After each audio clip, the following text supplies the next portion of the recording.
Hi, everybody. Welcome back to the Connected Classroom. My name is Rusty May. I'm a school counselor by trade, and I have been doing distance learning for the last 17 or 18 years.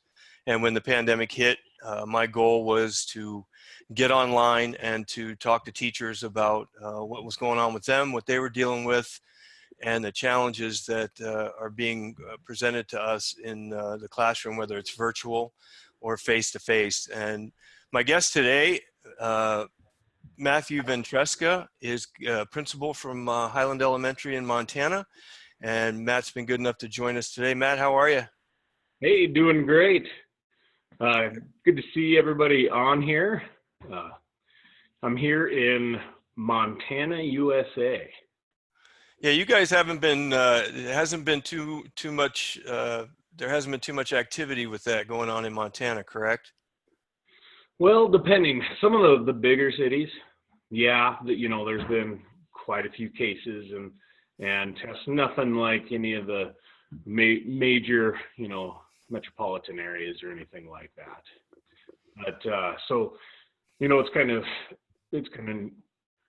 interesting to see kind of the whole gamut. We're a little bit more rural here, and I've got family in some, bigger cities, even in Sacramento. My mom and brother live, so I get information there. And my mom actually just moved here from Sacramento up to Montana, but then I've got other family in some of the bigger cities in Montana, so I get the rural view of not much exposure right now. We do have a few cases. We've got 2 active cases here where I'm at in Lewistown, Montana right now, right smack dab in the center of Montana. Family in Missoula that has, I don't even know how many active cases, in the hundreds anyways, upper hundreds, and then a brother and mom who just moved from Sacramento that's got thousands of cases. So kind of see the whole gamut.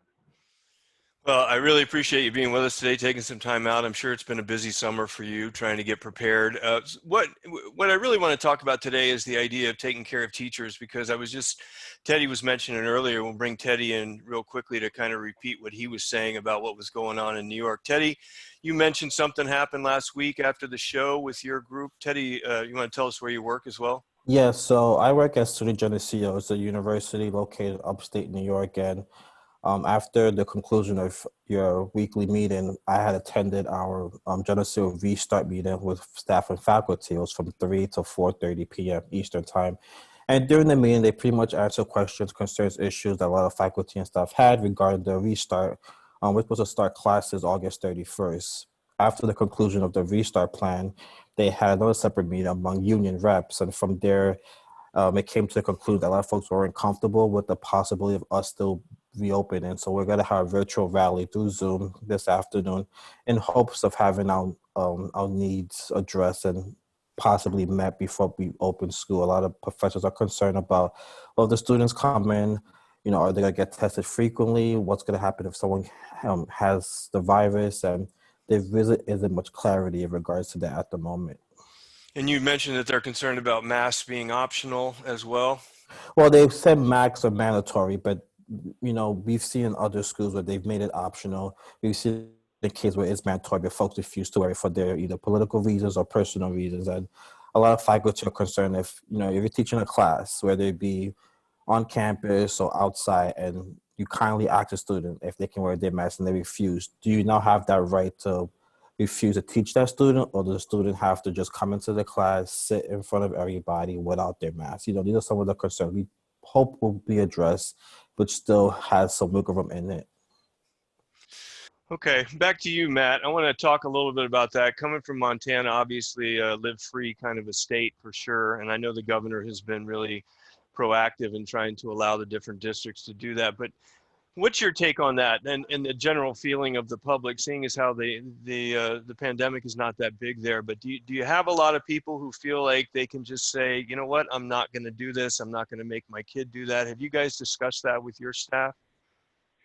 We have, and Montana, like you said, is a lot of people, a lot of ranchers, a lot of people from all walks of life wanting to kind of have some freedom, things like that. So our governor did do a state mask mandate. He did provide some leeway in there where if you had 4 or more than 4 cases, more than 4 active cases, mask mandate. So it's not full state, and then it kind of gets into what Teddy is saying. You know, when you don't do it fully, then there is some gray area, and that does make it difficult. So right now, our county does not have 4 more cases. We've got 2. A lot of other counties do. So most people have been very good. Even in my county, the grocery store, Albertson's grocery store, even though per our governor, there's no mask mandate, so we have less than 4 cases. They are requiring masks in that grocery store in our town.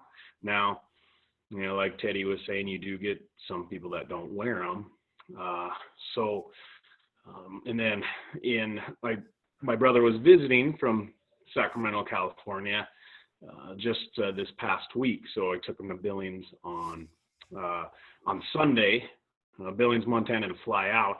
And it's kind of a hot spot for Montana right now, Yellowstone County, where Billings, Montana is. And they are masks everywhere because they're a pretty big hot spot. And you know what? Places like that, you know, everybody was wearing masks and, you know, doing the right things to help protect. So there's a big gamut there. And the biggest thing that we're going to do in our school district is try not to make it political. Just make it, we're past the point of reopening schools. Our motto right now is keeping schools open once we start. So we don't start until August 26th.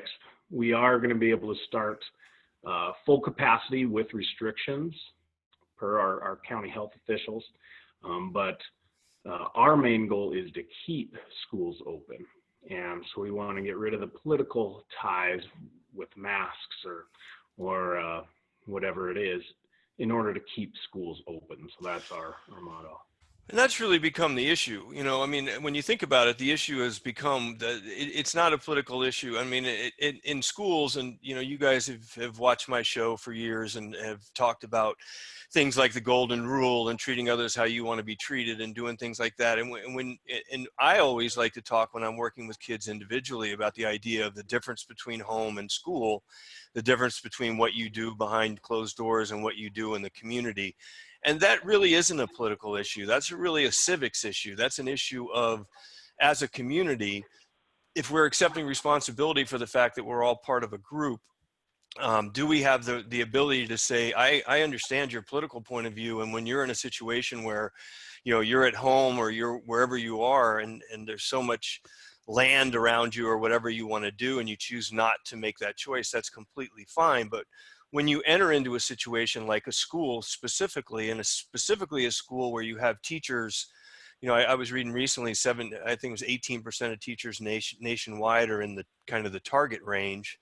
When you have teachers in that kind of situation, what's the message going to be to kids basically when they walk in the door? What's the policy going to be if they decide not to do it? That's something we're still working on. At our school, we are 7th through 12th grade, we're mandating masks in all hallways and classrooms. In K6, we are still mandating masks in all hallways, indoor common areas, lunch lines, things like that. We are in the classroom making it up to the teacher. So kind of to Teddy G's point, that does make it a little bit more difficult for those teachers. But what we did is we try to incorporate our teachers as much as possible, give them a voice throughout our process, where we call it our reopening task force. We've been meeting weekly since the beginning of June with reps from each of our school buildings, music, PE, special ed reps, things like that, and then meeting with our staffs after that. Of course, it has to be optional because they're not technically under contract, but in sending out emails, just updating, this is what we're talking about, and getting some surveys and feedback where K6, a lot of due to some of the research out there about younger kids maybe not being as susceptible. They wanted that option to, not mandate masks in the classroom. So we're kind of going middle ground by mandating them in hallways, indoor common areas, but it'll be teacher discretion in the classroom. So you've been talking to your teachers. Teddy, did your union not feel like that the employees of the university were being considered when they were making these kinds of decisions? Well, they had ongoing discussions, I think in closed doors, but openly, we just felt as if our needs weren't met. Back to what Matt said, I recently found that students who went back to school in the state of Georgia were testing positive on the first day of school. So if you have children testing positive, what about elderly staff, teachers who have pre-health conditions? What about them? These are the problems that we're seeing now where, yes, people are making a political issue out of it, but at the same time, the safety has to come first. I think we all can agree we do want schools to reopen, we want kids to learn, but at the same time, as we done safely, if a kid gets sick, we can't blame the school for it. Rather, you have to blame those who are in charge for not taking the necessary protocols to ensure the safety of everyone on school grounds. I'm going to ask Patty if she wants to join in. Patty Lynn, are you there? She's just enjoying the conversation. If you want to join us, please send me a note in the chat. I'd be happy to bring you in if you'd like to join in. I agree with you, Teddy, and I know that that Matt, the research is pretty significant in terms of the younger children not being, not so much that they're not as likely to get the disease. They'd probably be more asymptomatic than anything else, but they're talking about the distribution pattern from the fact that they're just shorter. And so if they're releasing stuff into the environment, it doesn't have a chance to really get to the area where adults could be infected by it, which makes sense. But the idea then is that what about the parents and the elderly individuals in the community? Is there concern there? Has there been conversation with community organizations as well about the fact that, this could create an opportunity where, although the kids may not be getting sick, that the older people might, in fact, it may be a challenge for them? Like Teddy was saying, it happened in Georgia. I know it happened in Indiana as well. Yeah, I saw that Indiana article where I think you're referring to where the student got tested, the parent brought him back to school. Is that the one you're referring to? Mm-hmm. Yeah. So you have those worries, but parents need to take responsibility for this. So we don't start school until August 26th, but we are going to be doing some couple town hall meetings, virtually, of course, but town halls where we're going to go over our plan, our safety plan, our protocols. We've made flow charts for when to bring your kid to school versus when to keep them home. Flow charts for if somebody tests positive, because that's going to be a big question. We kind of try to come up with some of the hot topic questions that we might get asked by parents and even staff. So we're creating some of those flow charts to try to be as clear as possible on our exact protocol for different situations. And it remains to be seen how the public is. We just kind of sent out our reopening plan yesterday, actually, to the public, and gotten a few comments. Most of the comments so far is, do we have an option for all remote learning? And we do, even though we're opening full capacity, we do have that remote, because there are some, at-risk students or students who have at-risk family members that care for them. So, what are the teachers? And when you talk about that, it seems to me that one of the things that I've been really concerned about is the idea of offering both remote and in person, or even the hybrid model. The workload that's associated with that for the teacher seems to be is going to be even bigger than the normal workload. Not to mention the intense reality of trying to manage these situations. You talk about not having masks on in classrooms, but then going out into the hallway and everything you read about the mask, the importance of the mask hygiene and how you take it off and how you put it back on and all those kinds of things. are you concerned about the stress level that your teachers are going to be experiencing? And do you have any plans in place to try to mitigate that? Yeah, I mean, you said it. All of those things cause a lot of anxiety, a lot of stress for my staff. I know, been getting a lot of questions throughout the summer. Hey, what do we do about this and that? So trying to be as open door as possible. But the administrators too, and our school counselors are going to be pulling double duty. So it comes down to everyone having to give a little bit more. And with education these days, our educators have been asked, add this to your plate, a little bit more. So there's a couple things is mainly all around school climate. So I'm big into branding and in providing a positive school climate for staff and students, of course. So going to be doing a lot of things and amping it up even more. As far as the staff, our bargaining and union have met and outlined a MOU, a memorandum of understanding, on exactly what's going to happen with sick leaves. We'll just kind of follow the Family First Coronavirus Response Act, and so I think that's alleviated a lot of people. They've got 9 discretionary days, so they're asking, hey, what happens if I get sick and I'm out 14 days, or which would be right around 10 school days. That's more than the discretionary days I got. So relieving some of that with that, giving that information to them about, hey, you've got, 2 weeks, up to, or 80 hours of paid full leave for those things. So doing some of those, helping them get masks as well. So we're buying masks for all of our staff members.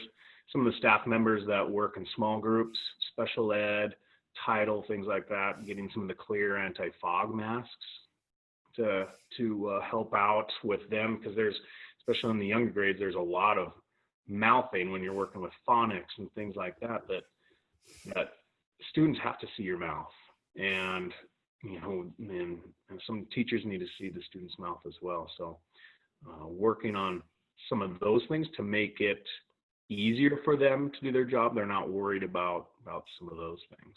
And there's a company that I've used before for team building to help create that positive school climate with my staff. So it's called Smart Team Building, and it is really focused around schools. And using that program, it helps me, have different team building things for my staff throughout the year. Well, that sounds fantastic. I'm just reading what Patty, she works at a correctional institute in Maryland. We've been telecommuting since March. Correctional institution. We just received word that the staff masks will be mandatory for both teachers at a correctional institution. Is that for young students, Patty? Because I used to work in juvenile hall. They had a school in a correctional juvenile hall in California that I worked at. Is that what you're talking about? Oh, adult men. Okay, so you're doing work with them. And I understand the correctional institutions are a hotbed right now, so that's got to be a bit scary as well to be thinking about going into that environment. It's been significantly challenging. So Matt, team building is a big part of that. Teddy, are there any kind of ongoing activities going on at your university I know you said that there was some stuff going on, but is there anything that's going on to try to really help the teachers and the staff people deal with the stress levels that they're going to be experiencing? I haven't heard anything at the moment, but I think it does vary among departments. So if a history department chair wants to do something for their faculties, I'm sure they have something going on. I work at the library as student Geneseo, so we usually have our weekly staff meetings where we address ongoing issues, concerns that staff may have. And we usually try to find time within our interdepartments within the department of the library to just help one another. But as a university, we really haven't had any concrete plan for support. Well, we've talked about that before too, and thinking about sometimes we take it for granted that, people over the age of 20 or 22 or whatever, are, they've got this figured out, but the mental health issues that they're going to begin to show up in this regard. And Matt, to that point, I know in other parts of the country, it's a significant significant concern and things starting to be talked about, things like safety strikes, I think, which is what Teddy's talking about. Similar things like that with other teachers unions. But the real problem is that they simply do not have any substitute teachers. They just don't. California, for example, you know, in the last 5 to 10 years, it was next to impossible to do a professional development of any kind, simply because you couldn't get a substitute teacher to cover your classes. Are you guys in Lewistown in a position where you're able to cover shifts if people are out sick? Well, just like all around the nation, it is very difficult to get guest teachers or substitute teachers.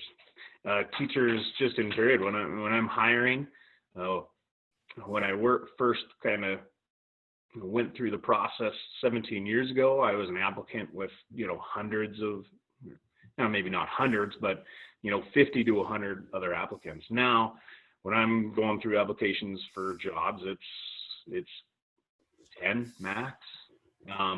So there is definitely a guest teacher shortage and just a teacher shortage overall. And I'm worried with this, you know, in March, you know, teachers and college faculty, university faculty, we're kind of heroes. People are, you know, hey, you guys are doing awesome. You know, you flip the whole education system and, you know, in a matter of days. And now we're kind of being martyrs in some way and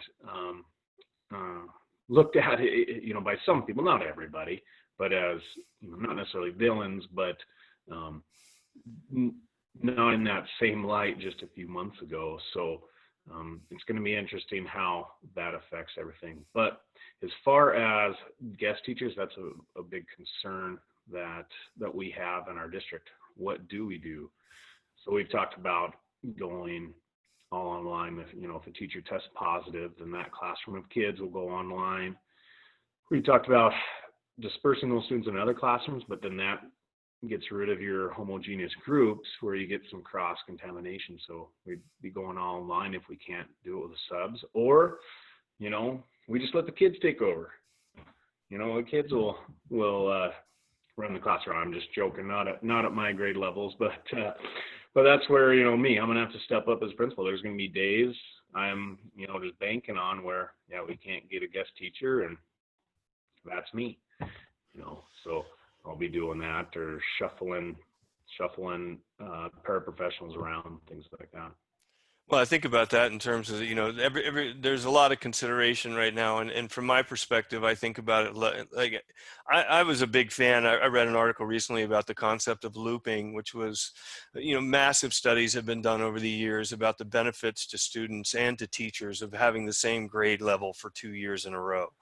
And when this whole thing happened and everybody started talking about the fallout academically as well as socially and all the other things, I just said do-over. You know, I said everybody goes back to the grade, and I understand there'd be a log jam at kindergarten and there'd be a log jam in different places and stuff like that. But those are things that we would, you know, I think that we could overcome. But the idea of being able to go back and to be able to work with kids, but I haven't heard the idea of going virtually if a teacher gets sick and is asymptomatic and they're feeling good, they're tested positive, but they feel fine. They can then have that classroom being taught virtually. Maybe we flip the classroom and have the kids actually come to school, sit in the classroom, and have the teacher teach from their home to those kids in the classroom to allow that social part of it to continue. That might be an option for teachers who aren't that comfortable with the idea of coming. Do you have any staff members who are over the age of 60 that are a little bit nervous about the whole process? I have one teacher. I have one classified staff paraprofessional who's over that age, but I do have a number who are at risk due to being immune compromised. As of now, they're all, or at least, you know, they're telling me they're full go, but we are creating guidelines for staff who do not feel comfortable and meet some of those CDC requirements and some other district things that we have who would be able to teach remotely.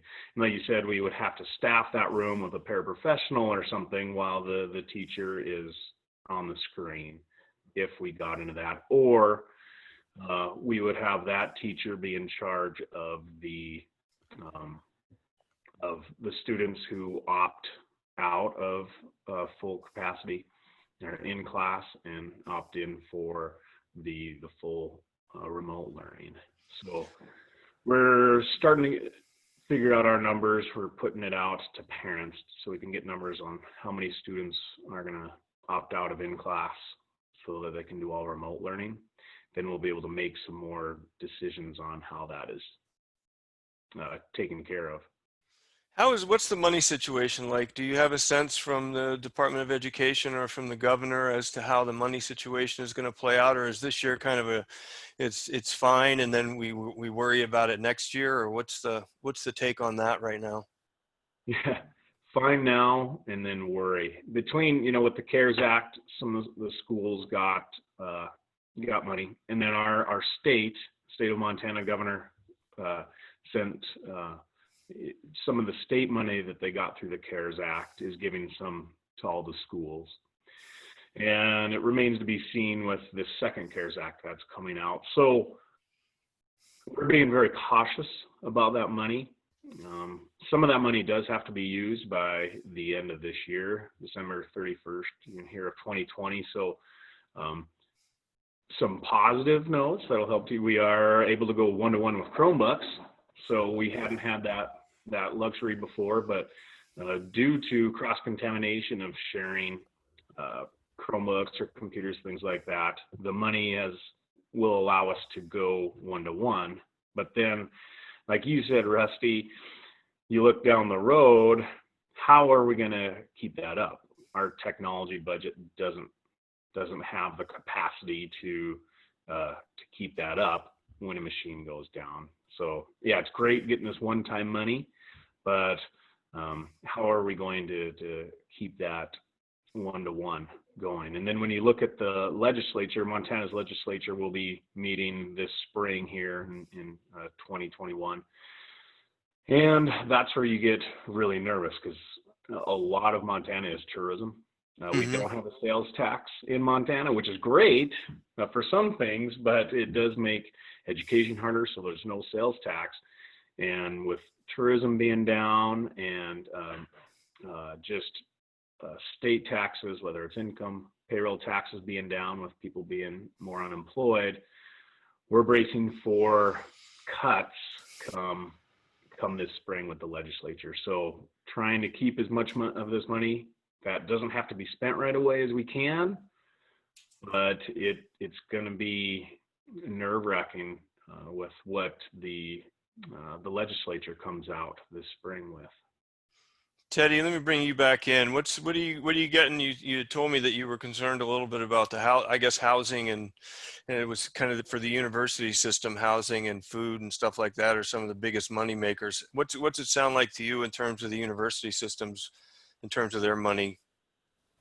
Well, it really depends on which school you're referring to. A school like Harvard would decide to go remotely. I'm sure it has a good endowment, it's financially stable, where they can go a semester without having any students on campus. But a school like where I work at is a state school, it's a public school. So depending on how much the federal government wants to give us or how much the state can allocate to us, we're pretty much in a tight constraint here. We already had to make cuts in terms of subscriptions that we've had for academic journals to allow professors, faculty, and staff to use. We've made cuts in terms of adjunct professors. So at some point, if our plan does not work, there could be financial repercussions where, okay, we might have to cut staff. We might have to ask staff members, work 4 days instead of working 5 days a week.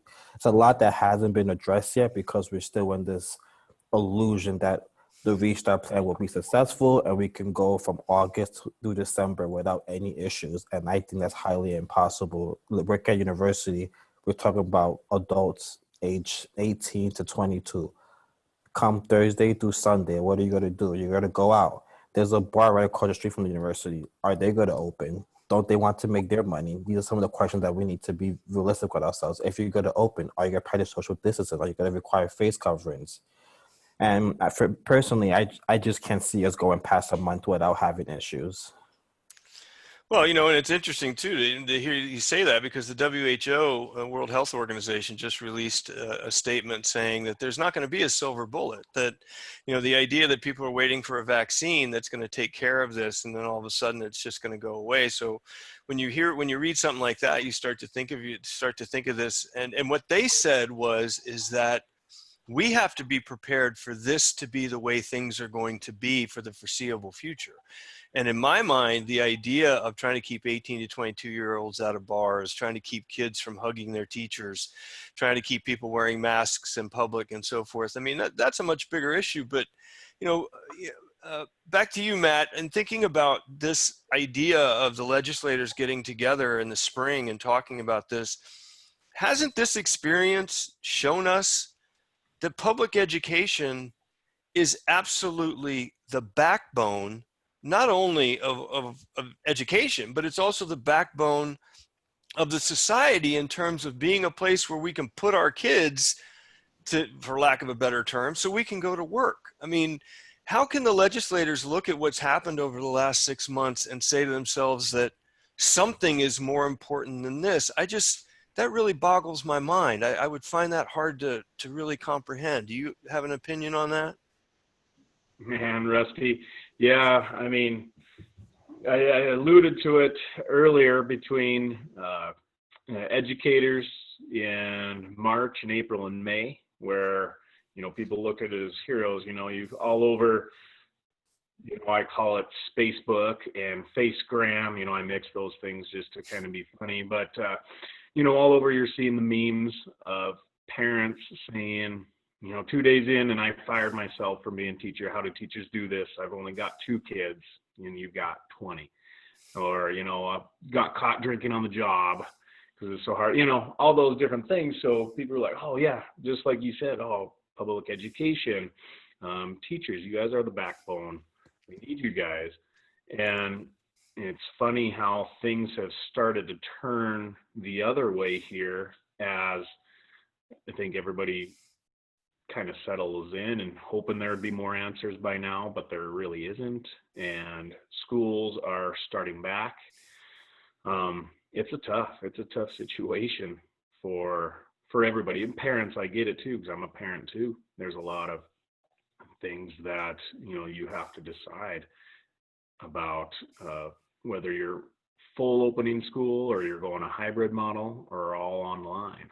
And, I've had some parents already tell me they're going to homeschool, things like that. And it's just tough how things have changed in a few months. And really, I just tell my staff, hey, we just got to ride this wave. And unfortunately, like you said, Rusty, the more that I see too, this is we're going to just be dealing with this kind of year to year, kind of like we do with the flu, maybe. So hopefully things kind of will get more to normal, or at least a new normal, here soon. I just expect myself this August to be the toughest month as in education that I've ever had in 17 years.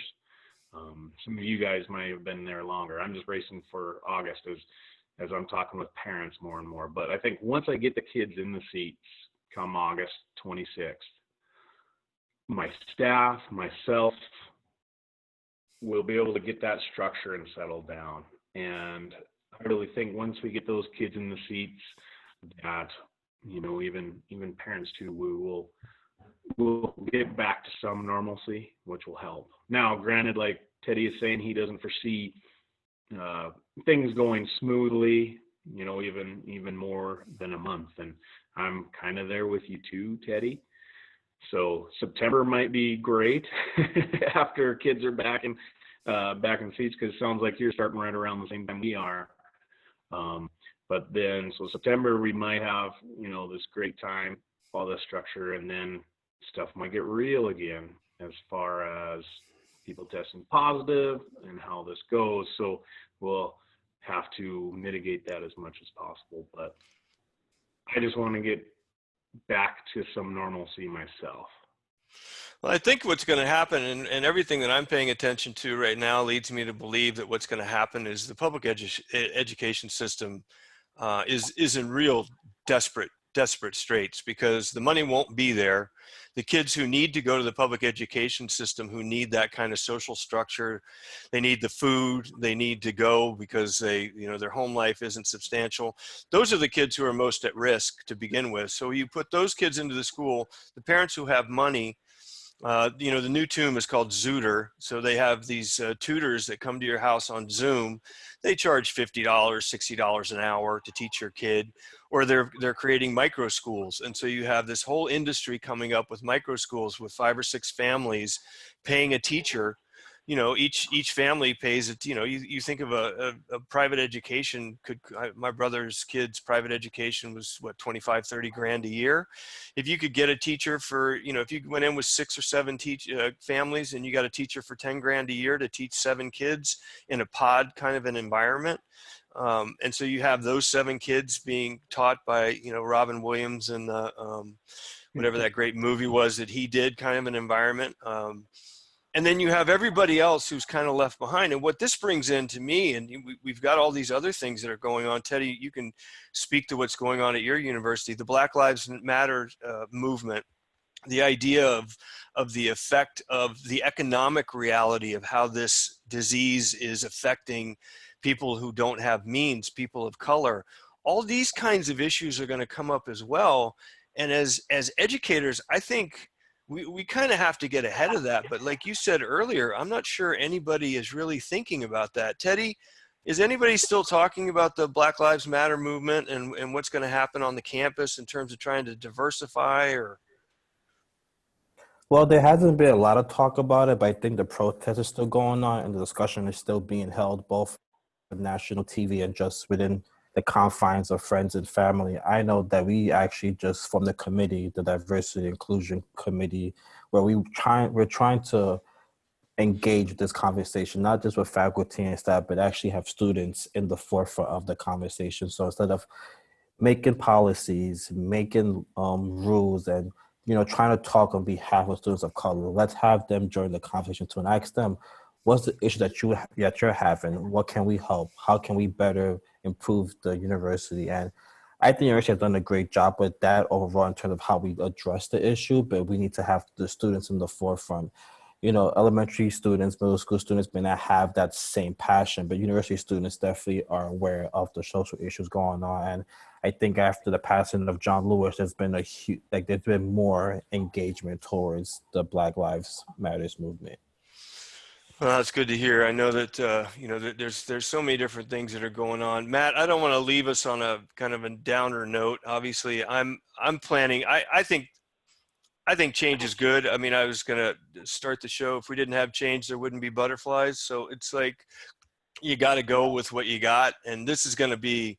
It's going to be as crazy. I mean, should be a perfect place for it to happen as in Montana, because it should just be wild, wild west, man. Everybody is going to have to figure it out on their own. But Yeah. what were some of the positive things that came out of the spring? What were some of the things that the teachers kind of gave them a little bit of a pep, some good stuff that you heard or that you felt like, wow, we kind of nailed it there? We did do a parade where our teachers drove around. We sent a caller out to all of our families and say, hey, be outside of your house from at 5 o'clock or whatever, between 5 and 5:30. So we did a parade, and I was like pretty skeptical. You'd started seeing some of these things on Instabook and Face Chat, all those things, and so I was like, hey, let's try this. I don't know what kind of response we're going to get, but the response was awesome. We created a route, posted it to social media, and even kids who weren't on that route, because we couldn't quite get everybody, they ran, to different corners, holding signs. Oh, we love you guys, teachers like that. So that was really cool. And then towards the last day of school, we did a reverse parade where we had parents. We had our teachers outside of the building, and parents and students went around as a way for those teachers to see their kids one last time. So There were just some great stories about that. And the only bad thing about those parades is there was a family that missed us. They got there at the wrong time, and we had already passed there. But just it was way more emotional than I thought it was going to be. And we probably did that early April or something like that. And I was like, oh, this will be a fun thing. But just like seeing those kids and those signs, it was really, really emotional. And then the last day of school as well, our teachers were asking, can we just bring in the kids for like half a day or an hour just to have closure? And it goes back to what you're saying, Rusty, is do-over. Can we just start? And it's funny, my son, he was in second grade, move on to third grade. And, bless his soul, he was saying what you're saying, Rusty. He was like, can't we just go back? Can't I just have Mrs. Cloud again? Because he felt like he was robbed of, a quarter or, a quarter in a couple of weeks at school. So we are going to try to do something for the teachers from last year to be able to connect with those students one more time when we get back full capacity. Now with our restrictions, I don't know how that's going to look like, but trying to build that into the first week of school or whatever somehow, so those kids can see that teacher one more time in their setting, kind of say hi and those type of things. But yeah, there's so much, obviously there's so much that's been lost, but when you look around at some of the other situations, I honestly, it's amazing to me now that I don't live in the States right now, looking at the world from kind of the middle and looking at the different things that are happening. What happened in Beirut yesterday with the explosion, what's going on in Africa right now with 10,000 kids a month dying from starvation, and just the sheer numbers of people, the way that it's affecting the world around us and so forth. And I understand how important this is to our kids, but I also think, this, and this is really going to be my message this year on the show, is just how much we have to really stand up. We've got first world problems, and I appreciate that, but the reality is that we have to stand up. And I hope we can get this message out to teachers. And I appreciate you being here today and everything that you're doing for your staff and for your families. But, everybody is just, we have to protect those that are closest to us. We've got to take care of the ones that we can take care of. Kids are going to fall through the cracks. There's no question about it. And kids are going to go do their own thing, and they're going to leave, and that's fine as well. But man, it's going to be a challenging year, but I think your staff is very, very lucky to have you. And I really appreciate you being here today. I can hear the passion in your voice, and I know that they're going to have a strong leader, and that's what they need right now. They need a leader. And that's one thing that really I'm scratching my head about, because from the state and local level all the way up to how high you want to go, it doesn't look like anybody really wants to try to come up with a solution. Everybody's given these guidelines and saying things, and then but you guys have to decide on your own, and you have to do it. So I think Highland's very lucky, and Lewistown is very lucky to have you as a leader. So thanks for being here with me today. yeah, thank you, Rusty. I don't know if you saw it earlier, but I wanted you to check out the shirt. My staff got this for me.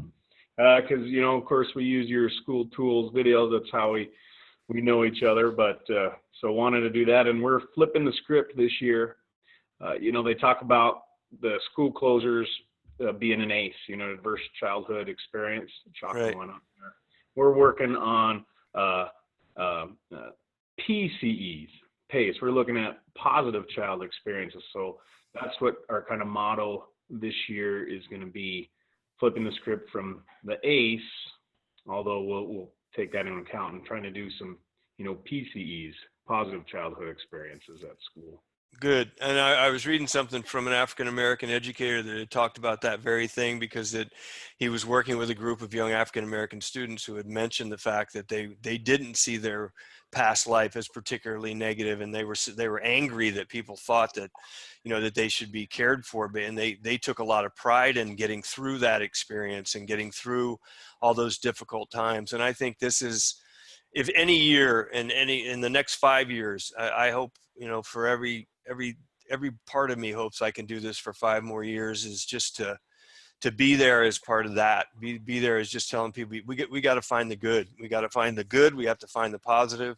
We have to continue to move forward in tenacity and resilience and all of those things. Those have to be the keys, because everybody's a victim right now. So you can't really feel sorry for yourself. You know, everybody's in the same situation, and the economic fallout of this is probably, we won't see that for, you know, gosh knows how long, but we know with 2008, you know, we know how long it took for that. And this is, you know, this is a gorilla compared to a monkey in that situation. So we have a lot to deal with. And like I said, they're going to be lucky to have you. Teddy, you got any final remarks before we go? Patty, you got anything you want to send? Oh, thank you for your conversation. This fall will be a learning process for all of us. Thank you for all you do, Patty. That's amazing, working with individuals. I used to work in domestic violence, guys getting out of prison. And the one thing that I realized was that education was the key to them getting back into society. So thank you for what you're doing. Teddy, you got any final comments? Yes, thank you, Matt. Once again, I really appreciate your insight about what's going on in Montana, and I hope that things do go well this academic year. It's going to be rough, to say the least, but I think the final words are just to keep pushing, keep striving, keep asking, keep being persistent with the concerns, the issues that you have, because at some point. You too, Teddy, and you know, in higher learning, that's I liked your perspective, you know, of those 18-year-old and up. And I remember when I was 18-year-old and up, that's going to be quite interesting to work with Exactly. that. But like I said, I think, you know, things might get a Uh-oh. Matt locked up. Go ahead, Teddy, finish your Yeah, thought. things might get a little rough, but I think we have to still be persistent in how we approach this reopening process. We've seen the issues that have gone on in several countries and how the virus has reemerged, and how people have been lackluster in terms of wearing the mask. But if you really are concerned for your safety, you really have to be persistent, asking questions, and making sure that every need is met and every concern is addressed.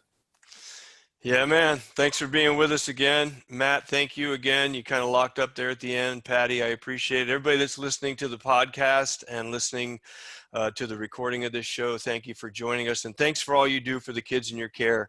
Keep up the good work. We'll see you next week on the Connected Classroom. Have a great day.